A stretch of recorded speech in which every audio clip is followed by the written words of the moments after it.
You're listening to Business Stories with Ryan Arcaracci, where I speak to business professionals from all walks of life. Thanks for listening, and let's get to it. Hey, welcome to the podcast, everybody. I'm excited to bring aboard Joel Yee today. Joel is a huge and ambitious personality in the sales world. He is transforming sales teams like nobody else. And I'm excited to hear about your strategies, Joel, your history, your background. Tell us about, I understand you have a background in the military. Yes, sir. How did you go from that into the sales role? Yeah, that's a great question. And in fact, fun fact, because I spoke to you before the podcast, you have a tech background, and I actually got my bachelor's in computer science as well. So, Great. The long story short is I didn't actually grow up in the States. I was born and raised in Malaysia, and I moved to the U.S. in 2012, and I was actually an international student. Okay. So long story short, the military was me being able to enlist and join and serve, right, the U.S. in exchange for my citizenship. So back then there was a special program. It was only open to 5,000 people, and it's closed now. Okay. I'm one of the 5,000, and my wife, Jaden, we met through the military. Okay. So I went through military, became a U.S. citizen, and then probably around 2018 or 2019, I commissioned as an officer, right? I commissioned, and I was looking for a job because the story that I didn't share in depth here is that my parents, my family, coming from Malaysia, we didn't have a lot of money, especially the currency. Like the US dollar is like 4 times stronger, right? Yeah. So they had to borrow money from my uncle, and we had to we didn't have enough for the entire education here in the States. It was like 4 years. We could only afford like 2 years. Mm-hmm. So I had to get a way to pay for the last 2 years of my bachelor's. And that's when I did ROTC. I did ROTC. The Army paid for my scholarship. When I graduated and commissioned, I was in a dilemma because I commissioned as a National Guard officer, which meant I was part-time. So I wasn't active duty military. Mm-hmm. So I had 2 options. I could try to go active duty, or I could get a full-time job. Mm-hmm. And I applied because I graduated my computer science bachelor's, I tried to get a IT job. And back then I was living in a place called Carbondale, Illinois. It's kind of out in the middle of nowhere in the countryside ish. And the only job offer I got was for $40,000 a year. Mm-hmm. And I was like, wow, I spent 6 years of time in school, a couple $100,000 of my parents' money, like a couple $100,000 to invest in my college degree. And I was like, there has to be a better way than 40,000. So that's when I stumbled upon the whole personal development world. I actually saw an ad from a gentleman by the name of Dan Locke, big social media influencer today. I think he's got like over 4 million YouTube subscribers. He had a program back then called the High Ticket Closer Sales Training Program. And I bought that course. So I invested $2,500, my first ever investment in myself to learn the skill of sales. Yeah. So fast forward to how I got here today. Here's the quick summary. Yeah. I guess I got really good at sales. I made my first 6 figures in commissions, closing sales over the phone. Dan saw potential in me. He brought me into his company. Then he promoted me. So I became commission closer, sales manager, then sales director. And I stayed in his company for 3.5 years. Okay. And last year I left his company. That's when I started my own business. So I've been exactly a year I left his company. I've been running my own sales consulting, sales training, and a few months ago we launched our sales farming offer. Okay. Great. So let's talk about so this dynamic of sales has changed over time, right? For sure. I mean, it used to be, back in the day, it was get on the phone. It was a numbers game, pound the phone and close. And now it's turned into, there's technology, there's Zoom, there's relationship building, there's empathy. Yes. And my question, I think the $1 million question is literally, how do people get to that next level as a small business, right? Because, if you're one person or you have a very small sales team and you're a small business, maybe making under 6 figures or around 6 figures, and you want to get to that $1 million a year or more mark. Right.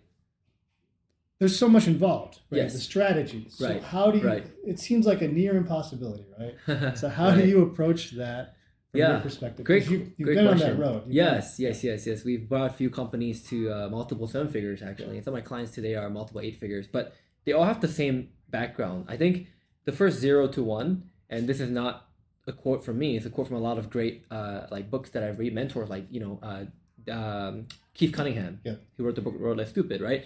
0 to 1 is really all sales and marketing.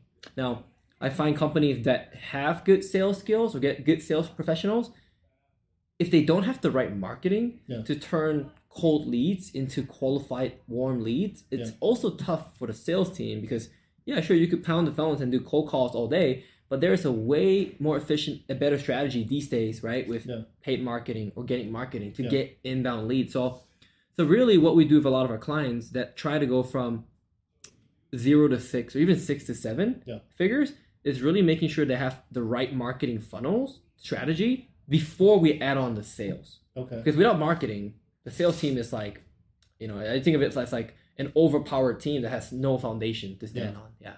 Okay. So the marketing is the foundation. Correct. Right? But then it comes down to you get a lead and it has to convert. Yes. Right. But it has to convert to a high ticket level, right? Yes, ideally. And so that's like, to me, the question there is the hardest for most salespeople is how do you build the relationship, create the value to achieve that high ticket level? Yeah. In your business. Yeah, great question. I reference the value ladder that Russell Brunson, who is one of the founders of ClickFunnels, the software company. Yeah. He talks about the value ladder. So typically for companies, a very good strategy that we've deployed for our own offers and clients is you have the free thing, the lead magnet, the ebook, the free book plus shipping offer, right? You get that free thing that draws in all these cold leads who now want to know about you. And because it's free, it's less friction for them. Yeah. So they come in. Then you have ascension path to your low ticket offer. It could be a couple $100. It could be then your core offer, which is maybe $2,000, $3,000, $4,000.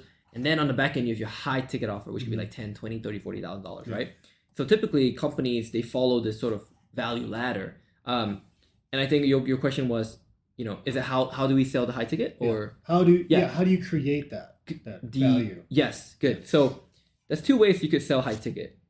We need what we call a conversion mechanism. Okay. A conversion mechanism. So what that means is typically there are two main ways. One is like a virtual event or a dramatic demonstration. So what that means is we have a 3-day challenge with a live webinar. Mm-hmm. So everyone comes on, I do my thing, they see how good I am as an expert, right? Then I make an offer. Mm-hmm. Then I'm going to convert a percentage of the people that showed up into my high ticket. Okay. That's one way. The second way is what I'm the most familiar with, which is having a sales team to now either call outbound or get book calls to the sales team, and then the closer does one-on-one sales pitches, right, to prospects. Yeah. Then we turn to high ticket. So we need a strong conversion mechanism, and in order to strengthen that, you need good marketing. Yeah. That's that's the strategy that we run. I see. So like we talk about self-development, and I read that you are a big avid like you're into reading, like you enjoy reading. Yes. Right. Absolutely. And I think in sales teams and being in sales myself, I've learned that to be successful, it's not really what you do at work, it's what you do outside when you're not working. 1,000, you got it. Right? Yeah, you nailed it. Like lifestyle. Right? Absolutely. So what do you advise people to do outside of work to create a successful work life in life in general? Like we talk about reading and things, but what would you say are the most important things to think about? I think before I joined the military, I didn't even know what personal development was. Yeah. I just knew I should finish college, I should get a job, I should, work my job well, and then, maybe get married, have a kid, get a house, and then, kind of my American dream, right? And for me, that was amazing because coming from Malaysia, that already sounded awesome. Yeah. I could not have had that opportunity back in Malaysia. So I got into personal development, I think the first time was like the military. Yeah. Right. Even though it wasn't like a personal development course, but the military does teach you a lot of good life skills, discipline, right? Grit, perseverance. And I saw my leaders in the military, officers, I saw how they acted. For example, I clearly remember my colonel, his name was Colonel Dai. Yeah. He taught us in our TC class. He said a great quote. He said, whenever your team, your platoon experiences failure, as the leader, you take extreme ownership. Right, you take responsibility. Yeah. When your team achieves success, you don't take the credit. You give the credit to your team. Right. So there was stuff like that that was kind of personal development that I started hearing. Yeah. And so I think that made me feel like, man, I need to learn more about what is this leadership stuff, right? So I think that's how I got into it. So outside of work, I would say watching YouTube videos is great of mentors, people you look up to. Yeah. I love watching Alex Hormozy stuff. Mm-hmm. I love watching things from, even Russell Brunson, even Grant Cardone. You learn a lot sales, different real estate things from him. Yeah. But I think having reading is great, but having the attitude for learning. And I think you can learn in many forms. It's not just reading. It's not just watching YouTube videos. It's just like, maybe it's not going to the couch and watching Netflix all night. Yeah. Whatever else, like even working out, yoga, your networking skills, I think they can all be improved. Yeah. And How do you handle like fear? Like I know people in sales who sit down and they go, I need to make this much money in 30 days. I know people like that now who are like, I'm in a situation where I feel pressure. Right. For sure. I don't have a lot of time. Right. And I need to make a certain amount of money and I have a month to do it and I'm feeling the fire, Like how do you approach that? I've been there. Yeah. And I still have, situations like where I'm like, I'm not exactly the same, but I feel that still from time to time. And I think it's good. Yeah. But I think what I always warn about is detachment, right? Yeah. Because in sales, one of the most dangerous things is attachment. Yeah. We call it commission breath. Yeah. Right? Being overly attached to the deal. Yeah. And it's tough because when you need to pay your bills the next month, you kind of need every sale. Right. But I think it's counterintuitive. I think when you start detaching from your deals and saying, whether I close the sale or not, my number one priority is to ensure that my prospects, my clients, potential clients, they have the best solution for them. Yeah. If I focus on that, then everything else, the commission, the income, that should be a byproduct of the value of me serving them. And so it's definitely easier said than done. Yeah. But what I think is good is like, what I've done before is I've definitely reached out to my friends and family if I needed money. And, with the support that they either lent it to me or borrowed me or whatever, right? Or credit, right? Yeah. That has helped me stay afloat, but also keep that fire. Yeah. Because I want that fire. That fire drives me to do better. Yeah. Yeah. But definitely, we don't want to be in a situation where we're so desperate that we're super aggressive and like high pressure, right? In sales. Because it's counterintuitive. It's 100% counterintuitive. Yeah. Like one of the things you said in your videos was about how you're not really selling the product, but it's a transformative thing, right? You're transforming your clients' lives with whatever you're providing them. Yes. The solution, right? Because I think you're selling almost a feeling, like a new idea. You're selling another life for them. Right? Correct. I love that because I think it's great because it gets people out of the mindset of I'm selling this thing. I'm really selling something. The outcome. You're selling the outcome. Result. Yes. How do you communicate that though? When someone's putting up that brick wall where they're going, great question. This is another sales guy. Right. Who probably doesn't care about me. He just wants to make a check and go home. Right. Yes. How do you do that? So I think we can do like a role play or like a live example, right? Yeah. So say we're selling. So I used to actually sell a software which is, let's just say, selling a CRM. Yeah.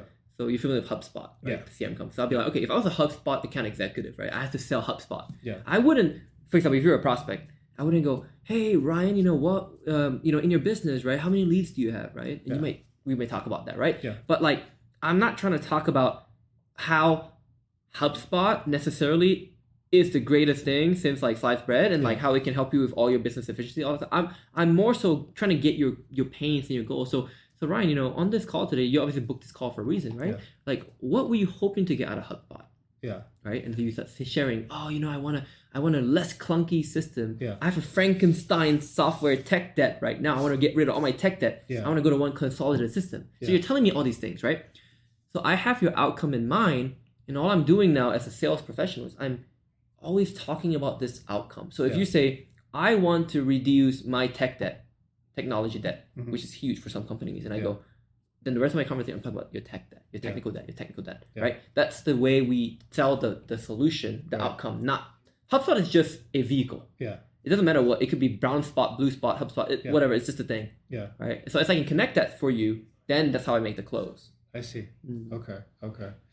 And like one of the things I want to ask you too is you talk about this in some of your videos, your body language, right? Yes. And especially these days through Zoom, because 1000%, yeah. It's hard to like we're having a conversation in real life. Yes. Yes. We're not through screens, which is great because we don't do that enough. Right? Yeah.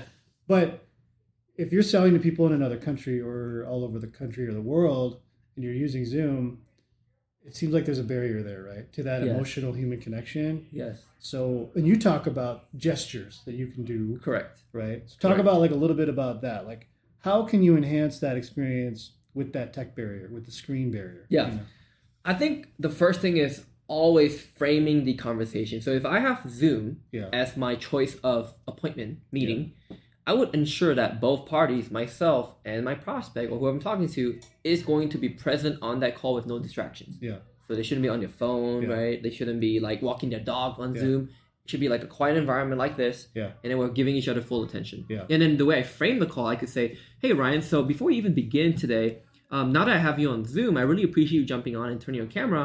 I just want to make sure for the next 45 minutes, you have the time available Right. and that you're in a quiet, distraction-free environment. Yeah. And you go, yeah, that's where I am. Great. Awesome. Then I go, okay, look, I want to be clear that at the end of this call, my intention is not to sell you necessarily something you don't need. Yeah. I want to make sure first of all, can we even help you? Yeah. Right. I'm not sure whether we can. Number two, if the solution is a good fit, then I might make you an offer that might be irresistible, right? Yeah. Something like that to just frame the call. Yeah. Right. And when body language and gestures come in, important is that I want to be looking at you. I want to be smiling. Mm-hmm. I'm making sure that you feel like you're being listened to, and I'm also listening to you. Yeah.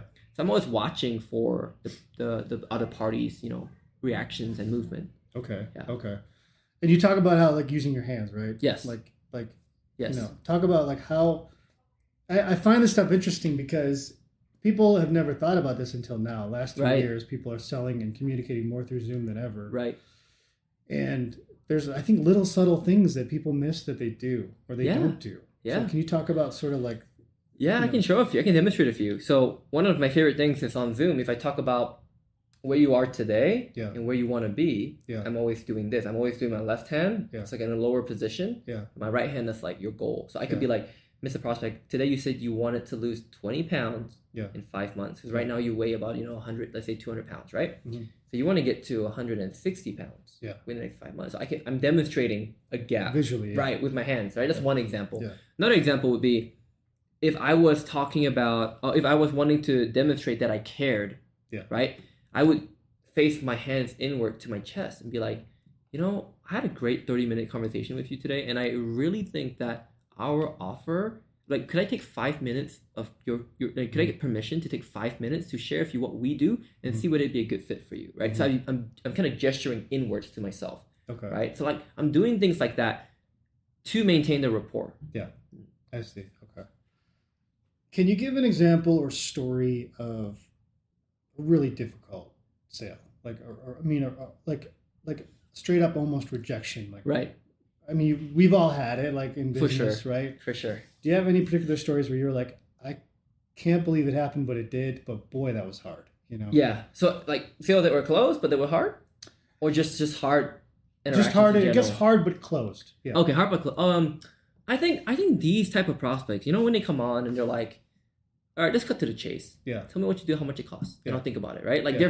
they play a very hard frame. Yeah. And I think those people are tough if you don't know how to handle them. Yeah. So my favorite thing, so like in the beginning, I could not close those kind of individuals. Yeah. Now, something that Dan taught, which I thought was really fascinating, and something that I use here today, is he taught that this Dan will be Dan Locke, right, in the sales training, that every human being on this planet falls under 4 types of personalities or gem types. He calls it gem.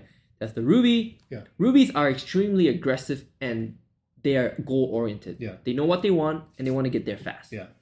Sapphires are people who are very social. Yeah. They love to talk. Social butterflies. Then we have the emeralds. The emeralds are the logical, analytical people. They're logical buyers, right? Yeah. They take time to process and analyze data. Yeah. Lastly, you got the pearls. So the pearls are people that are more impact driven. Mm-hmm. They're more soft spoken, Yeah. right? They're more about other people, Yeah. right? And so what I find is the rubies, people that come on and say, all right, Joel, just tell me how much it costs, how it works, and let's cut to the chase. Like, don't do this whole sales processing. Don't waste right? my time. Yeah. So I think in the beginning, it was very hard for me to convert. Yeah. But what happened that helped me get better is when someone jumps on in such a strong frame, I basically use a technique called a takeaway. The takeaway would be, hey, Ryan, I really appreciate you wanting to cut to the chase. Yeah. But here's the reality. I would love to tell you what we do, but right now, I don't even know if we can even help you. Mhm. I only know your name and your business website. That's all I've seen. Yeah. I don't even know if we can help you with your sales issues yet. Can you maybe share like 2 minutes? What are you actually struggling with? Yeah. So I'm trying to like open them up, but reason with them. Like, I can tell you our prices, but it's not going to matter because I don't even know what you need. Right. So by explaining it to them and then redirecting tends to help them open up more. Yeah. And then once I open the person up, I'm truly engaged. I'm asking good questions. Yeah. Oh, tell me more. Oh, what do you mean by your sales guys aren't converting? Mhm. Then it starts getting better. Yeah. And it leads to a close. Yeah. Yeah. Do you feel like, I mean, for me, I've experienced it where you almost have to detach from the sale and almost not care about it in order to get the person who's like that to go, oh, wait a minute, this guy's actually not really that hungry for this. Yes. Why? So true. It's almost So like true. playing hard to get. Yes. Do you feel like that's also useful? That's an amazing technique. In fact, that's takeaways. Yeah. It's like one of my favorite lines in sales would be, for example, someone that wants to, let's say, quit their job and start a business. Yeah. And we have offers that are helping people, turn their passion into profits. Yeah. So we would say things like, hey, Ryan, I'm just confused here. You have a great 9-to-5 job. You're making 6 figures. Why would you even want to invest blood, sweat, tears, money, and time and take a huge risk to become an entrepreneur? I mean, your job's pretty good. Yeah. So those kind of statements, like pushing them away, like you said, detachment, amazing, because now they start justifying themselves. Yeah. Right? Like, no, I've wanted this since I was, 25 years old. Yeah. Like, and then they start selling themselves to you. Yeah. So 100%, super effective. Yeah. Yeah. Do you think, I mean, I feel like, so you're a kid, you grew up in Malaysia, right? Yes. And I don't know a lot about Malaysia. I'm sure it's not easy in some cases to come up out of there, come into the US. For sure. Do you feel like subconsciously you were driven through that? Like it just drove you to be successful? Yeah, I'm so glad you brought this up. Yeah. When I first moved to the US in 2012, and I wasn't American then, I was just an international student, right? Yeah. I looked at all my peers that were American, and I was like, wow, you guys have amazing lives here. Yeah. Like a lot of you take it for granted. Yeah. Freedoms, opportunities, right? Nature, everything. Yeah. Even like public transportation, you know? Yeah. And I'm like, and then that's when I thought to myself, if I had this opportunity that these people had, I would play all out. Yeah. I would not take my life for granted, right? Yeah. And so that's what happened. Yeah. When I had the opportunity, I'm like, okay, I have to do what I said I would do. Yeah. Right? And I played all out. So yeah, you're right. Like that's really what I felt coming to this country. Yeah. I felt like you have to take the opportunity and run with it. Right, because I'm so blessed. I'm so lucky. I'm so, I'm so blessed by God, right? Yeah. Yeah. So I have to not play small. Yeah. Can't play small. Right. Yeah. Right. I mean, if you met yourself like 10 years ago when you were younger, and you weren't the Joel you are now, right? Right. Joel 10.0 or whatever you are. Right. What's the advice you gave yourself? What would you tell your younger? Yeah, that's exactly the time I came to the States actually, because I came in 2012, so 11 years ago. I think if I could go back to that time I was 16 or 17, I would probably tell him, I would tell him to it's funny, and that's a great question. I actually have to think about this one. I probably would say something along the lines of, don't mess this up. Like, play all out. I would probably say the same thing. Yeah. Just play all out. I always believe, I believe that every person in this planet has potential, right? Yeah. Now, obviously, we all have different levels of potential, but I think that nobody really maxes out their true potential in life. Yeah. And I would challenge myself, my younger self, to try go all the way, right? No matter how hard or how uncomfortable it'd be. Yeah. So that'd be my advice to my younger self: just play all out. Do you think? I mean, and I think all of us in sales and business want to know how to get to the next level, and we have this drive and ambition. Where, for me, I'm always okay, I've done pretty good or well, but it's not good enough for me. Right. I want to get right. There's no limit. There's no limit. There's no limit. Right? That's how you feel when you're, I guess, ambitious. Yeah. But do you feel like you have to tone that down? Do you feel like you have to, where does it get to a point where it's too much? You think? That's amazing. I mean, that's a good question, because I think I learned this, not necessarily the hard way, but I saw my mentors who did learn this the hard way. Yeah. I think there is a very fine line between like success and wealth, right? Tied to that versus actual happiness. Yeah. I've seen really wealthy people that are extremely very unhappy, right? I've also seen people that have nothing. They live in like villages and they run around barefoot and they enjoy their life and they watch the sunset and they're just happy. Because I did that when I was young with my cousins, right? Like in Malaysia. So I think it's the dichotomy of your ideal, as long as you understand that your goals will always increase as a human being. Yeah. And as long as you can accept that, I think it's okay. And number two is you have to enjoy your journey on the way. I think that's one thing that most people miss. And I missed that in the first couple of years of my career. It's like, I was never satisfied. Yeah. Next goal. Yeah. Okay, next goal. All right, did it. Next goal, right? I never took time to celebrate. Yeah. So I think now that I'm more mature, I learned to appreciate, celebrate, be grateful. And I think that makes me happier. Yeah. I think that's important. Yeah. Right? How much or how do you work with fear? Like I know in like business and I think in general, I felt it myself. Like I have to go to this networking event by myself, right? Which is scary because I don't know anybody there. Right. Maybe one person who invited me. Right. But there's 49 other people at this place that I don't know. Yeah.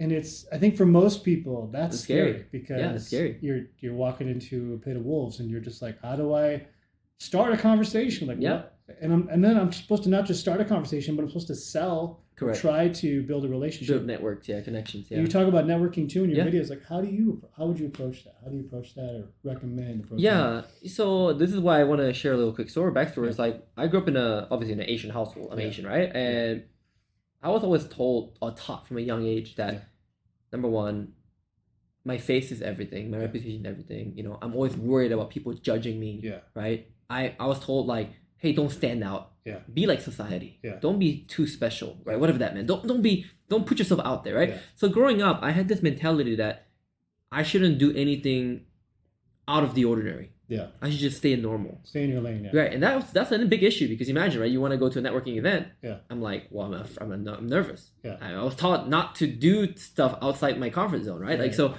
So for me to break past that barrier, definitely obviously like learning from different mentors, personal development. Yeah. But I think the one thing is learning. This is almost like it's not a skill set, but I think it's a good mindset. Yeah. Being comfortable with being uncomfortable. Yeah. So knowing that the fear is gonna be there, but embracing it and just doing it anyways. I think that was the hardest thing for me to like overcome. Yeah.